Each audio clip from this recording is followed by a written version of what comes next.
বিষয় fast track আদালতৰ কথাটো হ'ল কি ন্যায় প্ৰক্ৰিয়াটো খুব খৰতকীয়া কৰা আৰু এই খৰতকীয়া কৰাটো এজন আসামী যেতিয়া অভিযুক্ত হয় আদালতত বিচাৰৰ সন্মুখীন হয় তেওঁ খৰতকীয়াকৈ ন্যায় পোৱাটো তেওঁ এটা মৌলিক অধিকাৰ সাংবিধানিক অধিকাৰ এটা সেইটো খৰতকীয়া হ'ব কিন্তু ন্যায়ৰ লগত তাৰ কোনো সম্পৰ্ক নাই ন্যায়টো ন্যায় কোনটো কথা কৈছে ন্যায় বস্তুটো আদালতত যেতিয়া হ'ব কোনোবা এজন যদি অভিযুক্ত তেওঁক যদি দোষী প্ৰমাণ নহয় তেওঁক খালাচ পোৱাটো ন্যায় আৰু যদি দোষী প্ৰমাণ হয় তেওঁক আইনমতে উপযুক্ত ধাৰাত শাস্তি পোৱাটো সেইটো ন্যায় এতিয়া আমি জুবিন গাৰ্গৰ প্ৰসংগ যদি এই গোচৰটো সন্দৰ্ভত কওঁ এই খৰতকীয়া বস্তু কথাটোৱে ন্যায় পোৱা আমি যিসকলে আমি আৱেগ জড়িত হৈ আছে আমি অসমৰ জনগণে বিচাৰিছোঁ যে জুবিন গাৰ্গক মুখ্যমন্ত্ৰী মহোদয়ে কোৱাৰ দৰে হত্যা কৰিছে গতিকে আমি এটা আগতে বিচাৰ প্ৰক্ৰিয়া আমি মনত ভাবি লৈছোঁ ধাৰণা কৰি লৈছোঁ যে এইটোত আসামীক অভিযুক্ত কেইজন 7জন অভিযুক্তই শাস্তি পাব লাগে তেওঁলোকে হত্যা যেতিয়া কৰিছে হত্যাৰ গোচৰত তেওঁলোকে অভিযুক্ত হ'ব আৰু তেওঁলোকৰ বিচাৰ অন্তত তেওঁলোকৰ ফাঁচি বা যাৱজ্জীৱন কাৰাদণ্ড হ'ব লাগে এই গোটেই কথাবিলাক নিৰ্ভৰ কৰিব আদালতত সাক্ষী প্ৰমাণৰ ওপৰত নিৰ্ভৰ কৰিব আদালতত সন্দেহাতীতভাৱে যিটো আমাৰ আইনৰ ভাষাত কয় বিয়ণ্ড অল ৰিজনেবল ডাউট আদালতত সাক্ষ্য প্ৰমাণে প্ৰমাণ কৰিব পাৰিব লাগিব তেতিয়াহে তেওঁ নিৰ্দিষ্ট ধাৰাত বা নিৰ্দিষ্ট যি অভিযুক্ত ধাৰা তেওঁ সেইমতে প্ৰমাণ হ'ব বা দোষী সাব্যস্ত হ'লে শাস্তি পাব যথাযোগ্য শাস্তি পাব কিন্তু আমি এই জুবিন গাৰ্গৰ ঘটনাটো দেখিছোঁ বা যিটো আমি শুনি আছোঁ চাৰ্জশ্বিটত এই যিমানটো মোৰ অভিজ্ঞতা মই এটা কথা অনুভৱ কৰিব পাৰিছোঁ যে এইটো গোটেইখিনি আমাৰ যিটো আইনৰ ভাষাত কোৱা চাৰ্কামষ্টেঞ্চিয়েল এভিডেঞ্চ এই গোটেই ঘটনাটো চাৰ্কামষ্টেঞ্চিয়েল এভিডেঞ্চ ওপৰত ভিত্তি কৰি আছে ঘটনাক্ৰম আজি 6-7 বছৰৰ পৰা বহু দিনৰ পৰা টানি অনা হৈছে যে ইমান দিনৰ পৰা তেনেকুৱা এটা ষড়যন্ত্ৰ চলি আছে গতিকে এইটো চাৰ্কামষ্টেঞ্চিয়েল এভিডেঞ্চ যিটো আদালতত একেবাৰে যিটো আমি কওঁ দুৰ্বল বুলি ভবা হয় কাৰণ এইটো যিটো চেইন হ'ব লাগে চেইন অফ চাৰ্কামষ্টেঞ্চেছ যদি সেই চেইনডাল যদি কিবা কাৰণে অকণমান যদি ছিঙি যায় বা চেইনডাল যদি কোনোবাখিনি গাঁঠি লাগি যায় বা নাইকিয়া হৈ যায় তেনেহ'লে ইয়াত দোষী সাব্যস্ত কৰাটো আটাইতকৈ কঠিন কাম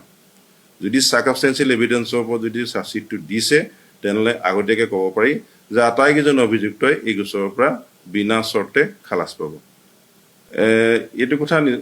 আগতীয়াকৈ ক'ব নোৱাৰি কিন্তু এটা কথা আমি ধাৰণা কৰি ল'ব পাৰোঁ যে অসমীয়া এষাৰ কথা আছে যে অধিক ৰান্ধনিত আঞ্জা নষ্ট যে যিমান সাক্ষীবাদী যিমান বেছি হ'ব এটা কথা আমি অনুমান কৰিব যে নিশ্চয় ইটোৰ লগত ইটো কথা নিমিলিব সামঞ্জস্য নাথাকিবও পাৰে আৰু সাক্ষীবাদী দীঘলীয়া হোৱাৰ মূল কাৰণটো হ'ল ইয়াত অকল সাক্ষীবাদীটো অকল আদালতে যেতিয়া চমনখন সাক্ষীয়ে পাব চমনখন কোনে জাৰি কৰিব এই গোটেই প্ৰক্ৰিয়াটো বিচাৰ প্ৰক্ৰিয়াটোৰ লগত আদালত নহয় ইয়াত পুলিচ প্ৰশাসনৰ মানুহ জড়িত হৈ থাকে আমাৰ ব্যৱস্থাটো এনেকুৱা যে আমাৰ সেই চমনখন দিব পুলিচ কোনোবাগী থানাৰ পুলিচে দিব লাগিব সাক্ষীজন য'ত থাকে গতিকে সেই সময়ত সেই পুলিচে গৈ পিনি সেইখন থানাৰ পুলিচে গৈ এজন পুলিচ বিষয়া বা এজন পুলিচে কৰ্মচাৰী গৈ পিনি সেই নিৰ্দিষ্ট সাক্ষীজনক চমনখন দিব লাগিব সময়ত দিব লাগিব তাৰিখৰ আগত দিব লাগিব তেতিয়াহে চমনখন পাই তেওঁক আদালতত আহিব সময় যদি চমন চাৰ্ভ নহয় যেনে সাক্ষীৰ তাৰিখ পৰিলেও সাক্ষী যদি আদালতলৈ নাহে একেটা সাক্ষ্য যদি আদালতে ৰেকৰ্ড কৰিব নোৱাৰে সময়মতে তেনেহ'লে আমি কাইলৈ ফাষ্ট ট্ৰেক আদালতেই হওক বা অন্যায় হওক আমি বিচাৰ প্ৰক্ৰিয়াটো ইমান খৰতকীয়া সোনকালে শেষ হ'ব বুলি আমি কেতিয়াও আশা কৰিব নোৱাৰোঁ তাতে আপুনি কৈছে যে যিটো 394জন সাক্ষী নিশ্চয় বহু সময়ৰ প্ৰয়োজন হ'ব আৰু সময় যদি বচাবলৈ হয় যদি খৰতকীয়া কৰিবলৈ হয় সঁচা অৰ্থত তেনেহ'লে ফাষ্ট ট্ৰেক আদালতখন গঠন কৰিলে নহ'ব ফাষ্ট ট্ৰেক আদালতৰ যিখিনি ইনফ্ৰাষ্ট্ৰাকচাৰ লাগে সেই আদালতখনৰ যিখিনি কৰ্মচাৰী লাগিব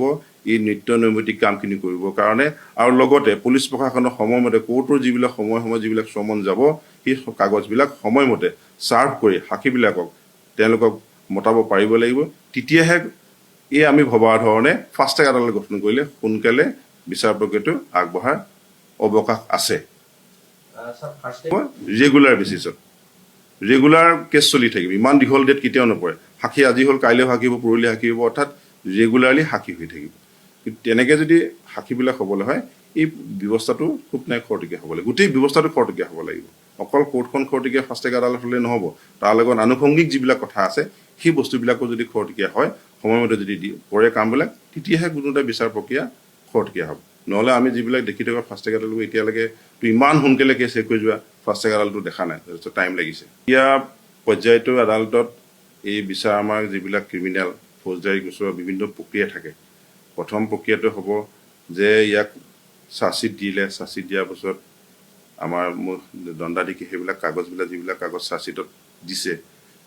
তথ্য বা যিবিলাক এক্সিবিট বুলি কয়, যিবিলাক অন্যান্য যিবিলাক কাগজ আছে, চিজাৰ লিষ্ট আছে, সেই গোটেইবিলাক তেওঁ চহী কৰিব লাগিব, পৰীক্ষা কৰিব, চহী কৰিব। চহী কৰাৰ পাছত কগনাইজেঞ্চ ল'ব আৰু আসামীক মাতিব, আসামীক আদালতত হাজিৰ হ'বলৈ দিব, নিৰ্দিষ্ট তাৰিখত কেছৰ কপি দিব। জুবিন গাৰ্গৰ কেছটোৰ কথাটো হ'ল কি, যিহেতু 103 বুলি যিটো কৈছে, যিটো হয় মাৰ্ডাৰ গোচৰ, কিন্তু হত্যা গোচৰটো এইটো ছেছন ট্ৰাইবেলৰ, তাত সত্ৰ আদালততে, ছেছন আদালতে এইটো বিচাৰ প্ৰক্ৰিয়া চলিব। আমাৰ এই প্ৰক্ৰিয়াটো কি হৈছে, প্ৰথমে এতিয়া আমাৰ CGM গৰাকী যিগৰাকী তেখেতৰ তাত আসামী হাজিৰ কৰাৰ পাছত কেছৰ কপি দিব লাগিব আসামীবিলাকক। এই অভিযোগনামাৰ অকল অভিযোগ চাৰ্জশ্বিটখনেই নহয়, তাৰ লগত আৰু চাৰ্জশ্বিটখনত থকা বস্তু থাকে সাক্ষীবাদীবিলাকৰ ষ্টেটমেণ্ট অফ উইটনেছেছ যিবিলাক কোৱা হয়, যিমান মানে সাক্ষ্য গ্ৰহণ কৰা হ'ল তদন্তৰ সময়ত, সকলো সাক্ষ্যৰ কপি অভিযোগীজনে আসামীজনক দিব লাগিব। আৰু চাৰ্জশ্বিটৰ কপিৰ লগতে যিবিলাক সাক্ষীৰ কপি দিব লাগিব, যিবিলাক চিজাৰ যিবিলাক ডকুমেণ্টছ আছে সেইবিলাক প্ৰতিখন দিব লাগিব। সেইবিলাক দিয়াৰ পাছত তাৰপিছত যাব ছেছন কোৰ্টলৈ, কমিট কৰা বুলি ক'ব। ছেছন কোৰ্ট নিৰ্দিষ্ট তাৰিখত তাত হাজিৰ হ'ব। তাৰপাছত হাজিৰ হোৱাৰ পাছত আকৌ তাতো এটা ডেট নিৰ্ধাৰণ কৰিব চাৰ্জ ফ্ৰেমৰ কাৰণে। চাৰ্জ ফ্ৰেমৰ পাছত আকৌ তাৰ পাছতহে সাক্ষীবাদীলৈ যাবগৈ। গতিকে সেই প্ৰক্ৰিয়াখিনি হওঁতে হওঁতে নিৰ্দিষ্ট টাইম লাগিব। গতিকে যেতিয়া আমি চিন্তা কৰিছে, কথা চলি আছে যে ফাষ্ট ট্ৰেক আদালত গঠনৰ কাৰণে চৰকাৰ চিন্তা চৰ্চা কৰিছে, গঠন কৰাৰ কাৰণে যে কেছ যেতিয়া কমিটিলৈ ডেট পৰিব, যে তাৰ আগতে যে কমিটিলৈ ডেটত যাতে আমি ডেটবিলাক সেই নিৰ্দিষ্ট তাৰিখটো যাতে সেই ফাষ্ট ট্ৰেক কোৰ্টখন হয়, যাতে এই গোচৰটো কমিটিলৈ ডেটটোতে যাতে সেই ফাষ্ট ট্ৰেক আদালতে গুচি যায় সেইদিনাখনি, তেতিয়া আমি আৰু এটা পৰ্যায় সোনকালে হ'ব বুলি আশা কৰিব পাৰিম। নহ'লে গতানুগতিক যদি আমাৰ ছেছন কোৰ্টত থাকে, ছেছন কোৰ্টত অলৰেডি বহুত কেছ চলি আছে, তাত ইমান গতানুগতিক খৰতকীয়া কৰিব নোৱাৰিব। যদি ফাষ্ট ট্ৰেক কোৰ্ট এখন যদি গঠন কৰে অতি সোনকালে, তাতে যদি কমিটিলৈ ডেট পৰি যায়, নেক্সট তাৰিখটো যদি তাতে চাৰ্জ ফ্ৰেম যদি সেইখন আদালততে হয়, তেতিয়া আমি নিশ্চয়কৈ তাৰ পিছৰ পৰ্যায়খিনি খৰতকীয়া হ'ব বুলি আশা কৰিব পাৰিম। আৰু যদি যিহেতু সাক্ষী ইমান আছে, যথেষ্ট টাইম লাগিব।